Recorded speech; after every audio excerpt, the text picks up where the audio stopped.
आज की वीडियो में गुरु गोरखनाथ की प्रेरक कथा के बारे में जानेंगे। गुरु गोरखनाथ एक योग सिद्ध योगी थे। इन्होंने हठ योग परंपरा का प्रारंभ किया। इनको भगवान शिव का अवतार माना जाता है। गोरखनाथ को गुरु मछेंद्र नाथ का मानस पुत्र भी कहा जाता है। मान्यता के अनुसार एक बार गुरु मछेंद्र नाथ भिक्षा मांगने एक गांव गए। एक घर में भिक्षा देते हुए स्त्री बड़ी उदास दिखाई दी, तो गुरु ने पूछा, क्या समस्या है? स्त्री बोली, मेरी कोई संतान नहीं है। उस स्त्री को परेशान देखकर गुरु मछेंद्र नाथ ने उसको मंत्र पढ़कर एक चुटकी भभूत दी और पुत्र प्राप्ति का आशीर्वाद देकर चले गए। लगभग 12 साल के बाद गुरु मछेंद्र नाथ उसी गांव में फिर से आए और उस स्त्री के घर पहुंचे। दरवाजे के बाहर से आवाज लगाकर स्त्री को बुलाया और कहा, अब तो पुत्र 12 साल का हो गया होगा। असलियत में वह स्त्री गुरु मछेंद्र नाथ की सिद्धियों से अनजान थी, इसलिए उसने गुरु मछेंद्र नाथ द्वारा दी गई भभूत को खाने के बजाय गोबर में फेंक दिया था। गुरु मछेंद्र नाथ की सिद्धि इतनी प्रबल थी कि भभूत बेकार नहीं जाती। स्त्री घबरा गई और सारी बात बताई कि मैंने भभूत को गोबर में फेंक दिया है। गुरु मछेंद्र नाथ ने कहा, वह स्थान दिखाओ। वहां जाकर देखा तो एक गाय गोबर से भरे एक गड्ढे के ऊपर खड़ी है और अपना दूध उस गड्ढे में झलका रही है। तब गुरु ने उस स्थान पर बालक को आवाज लगाई। गुरु मछेंद्र नाथ की आवाज से उस गोबर वाली जगह से एक 12 वर्ष सुंदर आकर्षक बालक बाहर निकला और हाथ जोड़कर गुरु मछेंद्र नाथ के सामने खड़ा हो गया। इस प्रकार बाबा गोरखनाथ का जन्म स्त्री के गर्भ से नहीं बल्कि गोबर और गो द्वारा की जाने वाली रक्षा से हुआ था, इसलिए इनका नाम गौरक्ष पड़ा। इस बालक को गुरु मछेंद्र नाथ अपने साथ लेकर चले गए और इन्हें शिक्षा दीक्षा दी। आगे चलकर यही बालक गुरु गोरखनाथ बने। गुरु गोरखनाथ के वैसे तो बहुत सारे शिष्य थे, लेकिन उनका सबसे प्रिय शिष्य औघरनाथ हुआ करता था, जो अपने गुरु से कोई न कोई सवाल करता रहता था और गोरखनाथ जी उसे किसी कथा या कहानी के जरिए उसके सवालों का उत्तर दिया करते थे। कथा के अनुसार एक बार गुरु गोरखनाथ अपने शिष्यों के साथ एक जंगल से होके गुजर रहे थे।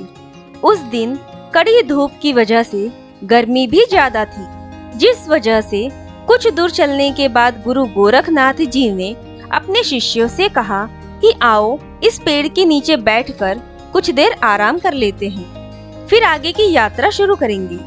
गुरु का आदेश पाते ही सभी शिष्य उसी पेड़ के नीचे आराम करने लगे। सभी आराम किए कुछ देर ही हुआ था कि उनके सबसे प्रिय शिष्य औघरनाथ ने उनसे कहा कि गुरुदेव, हम सभी को 2 कबूतरों की कथा सुनाइए, जिसमें प्रेम के चलते पूरा परिवार नष्ट हो गया था। तब गुरु गोरखनाथ जी ने कहा, औघरनाथ, अगर तुम्हारी यही इच्छा है तो चलो मैं सुनाता हूँ। फिर गोरखनाथ जी ने कथा कहना शुरू कर दिया। पौराणिक समय में एक जंगल में एक पेड़ पर 2 बहुत ही सुंदर कबूतर और कबूतरी घोंसला बना के रहा करते थे। दोनों एक दूसरे से काफी प्रेम किया करते थे। उस कबूतर और कबूतरी में इतना प्रेम था कि एक दूसरे की इच्छा पूर्ति के लिए वो दोनों कोई भी कष्ट उठाने से नहीं डरते थे। इसी तरह समय के साथ साथ दोनों में प्यार बढ़ता गया और फिर शुभ समय आने पर कबूतरी ने 2 अंडे दिए। उसके बाद अंडों की वो दोनों ही बड़े प्यार से देखभाल करने लगे और फिर कुछ दिन बाद उन अंडों से 2 बड़े ही प्यारे बच्चे निकले। ये देखकर कबूतर और कबूतरी का चेहरा खिल उठा। उन दोनों को ऐसा लग रहा था कि मानो दुनिया की सबसे बड़ी खुशी मिल गई हो। लेकिन कुछ दिन बाद ही उनकी इन खुशियों को ग्रहण लग गया।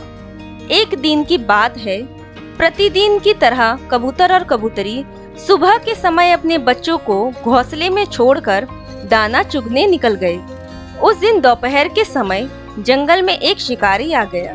वो सुबह से ही शिकार की तलाश में था, लेकिन अभी उसे कुछ भी हाथ नहीं लगा था। ये सोचकर वो दुखी हो गया और पेड़ के नीचे बैठ गया।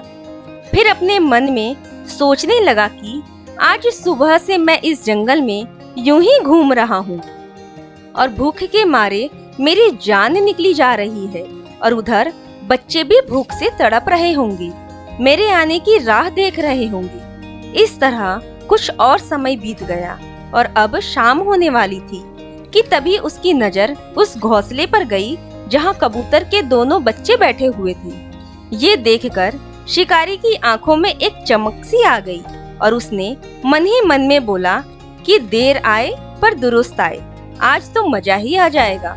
इन्हें बेचकर बाजार में खूब धन प्राप्त करूंगा, जिससे मेरे परिवार के लिए कई दिनों के भोजन का इंतजाम भी हो जाएगा। इतना कहकर वो कबूतरों के बच्चों को पकड़ने के लिए पेड़ पर चढ़ गया और फिर